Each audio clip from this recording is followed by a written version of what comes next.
just going to get stuck into it. So the first book I have in this giant pile is Wind Witch by Susan Dennard. This is the sequel to Truth Witch, which I haven't read yet, but I'm going to read the sequel and then read the first one because apparently this gives more information on the world and you can understand the first one better when you read the sequel. So, and I like reading sequels before first books sometimes. So, yep.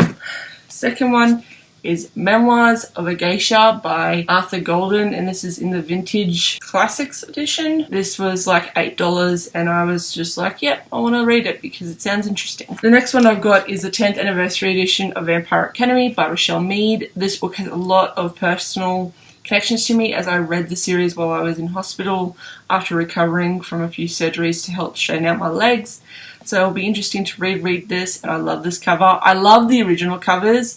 I'm in the minority of that opinion, but I absolutely love the original covers so much. But this cover is pretty too, and it's got extra stories, so I'm excited to read and relive that world. And then I got a manga, which is A Girl on the Shore by Inyo Asano, and this is just a story about a girl who is struggling with growing up, and you know the struggle is through puberty and first love and crushes and school and everything.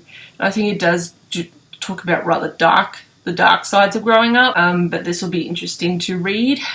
Then another classic that I'm reading this year is Jane Eyre by Charlotte Bronte. I got this edition because 1, I like purple, and 2, I was listening to the audiobook, and the audiobook sort of, I have an interest in it, so I can't wait to read the rest of this and find out if I like it. And plus this edition is so pretty, and this was only like $5. And again, a book that was released last year but released this year in Australia was The Inquisition by Tahara Matthew.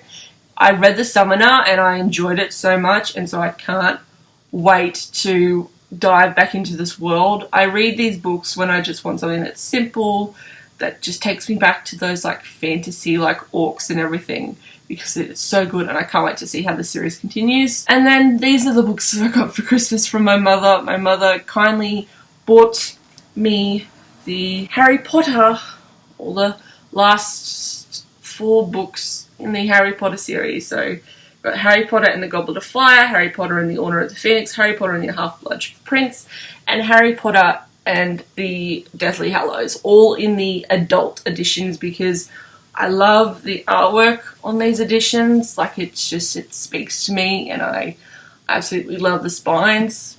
So there's that one. There is that one.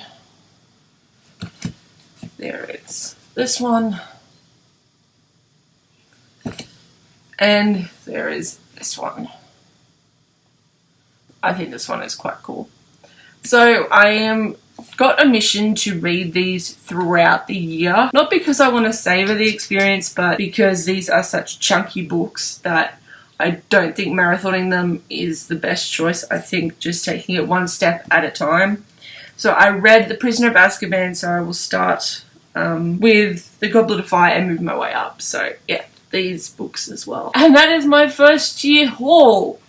I really am trying to stick to buying books that I only want to read, like books that like everyone's talking about and everyone's like, oh, you gotta pick this up. I don't really want to do that as much anymore. I'd rather just stick to a list of books that I want to read, and if I feel like I want to, because I feel like 1, it takes the pressure off, and 2, I've bought books in the past and I've not liked them, so I want to try and save my money. So yeah, but thank you for joining me on this haul. It was a rather large one, but I'm pretty sure I will get to most of these books throughout the year. So thank you for watching, and I will see you guys in the next video.